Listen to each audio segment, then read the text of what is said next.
वाकई दुनिया की ये वाहिद किताब है जिसके सुनने के डिसिप्लिन्स हैं, जिसके पढ़ने के कायदे हैं, जिसको समझने की जरूरत है। दुनिया की ये वाहिद किताब है जिसे लोग समझते नहीं हैं, उसके बावजूद सुनने में मजा आते रहता है। वरना ये इंसानी फितरत है। इंसान को अगर बात समझ में ना आए तो सुनने में मजा नहीं आता है। इंसान को अगर कुरान किताब समझ में ना आए तो उसे पढ़ने में मजा नहीं आता है। मगर ये कुरान का मौजिज़ा है और साहिबे कुरान का जीता जागता मौजिज़ा है कि लोग उसे समझते नहीं हैं, फिर भी सुनते हैं और सुनते रहते हैं। सुनते ही नहीं बल्कि सुनने वाले को मजा आते रहता है। ये कुरान की अजमत है, ये कुरान की फजीलत है, ये कुरान की हकीकत है, ये कुरान का मर्तबा है कि लोग अगर उससे मोहब्बत करें तो ये हकीकत कुरान है कि कुरान अपने से मोहब्बत करने वाले को अपने जानिब खींचते रहता है। लेकिन बात है कि इस कुरान को सुनने के लिए मोहब्बत की जरूरत है, एक साफ सुथरे दिल की जरूरत है।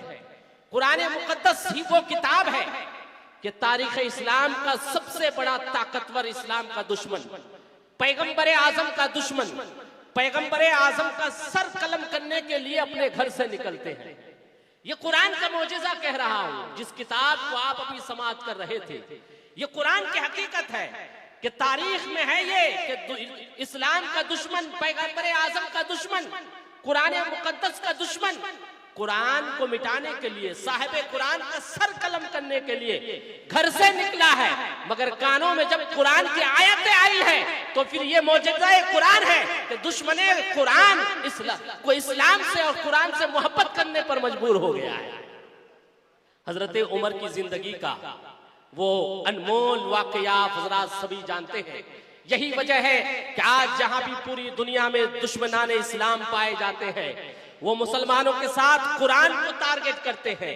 वो कुरान से नहीं, हकीकत कुरान से डरते हैं।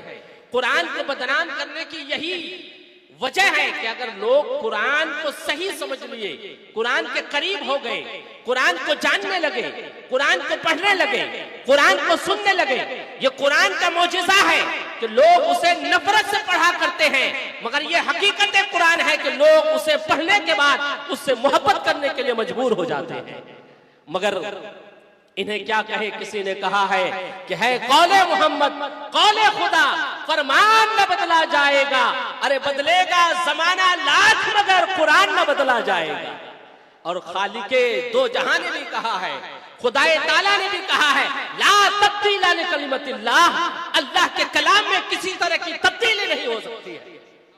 अल्लाह ने जिसकी ना बदलने की बात किया हो, दुनिया की सारी ताकतें एक तरफ हो जाए, कुरान का एक जबर नहीं बदल सकता है। ना कुरान का एक जबर बदलेगा, इसलिए कि उसके ना बदलने की गारंटी दुनिया का कोई आदमी नहीं बल्कि पूरी दुनिया को पैदा करने वाले ने लिया है। जिसने पूरी दुनिया को पैदा किया उसने उस कुरान को नहीं बदलने के लिए बारे में कहा है। हजरात, उस अजीम किताब की तिलावत से, उस बरकत वाली किताब की तिलावत से हमारे अज़ीमुशान जश्न दस्तारबंदी के आगाज में शिरकत किए हैं। आज हुजूर शहीद राह मदीना के फैजान यहाँ पे नाजिल होंगे। वाकई ये कुरान की हकीकत जिनके दिल में उतर जाए और जो कुरान से मुलव्विस हो जाए, कुरान से मोहब्बत करने लगे, यही वजह है कि हुजूर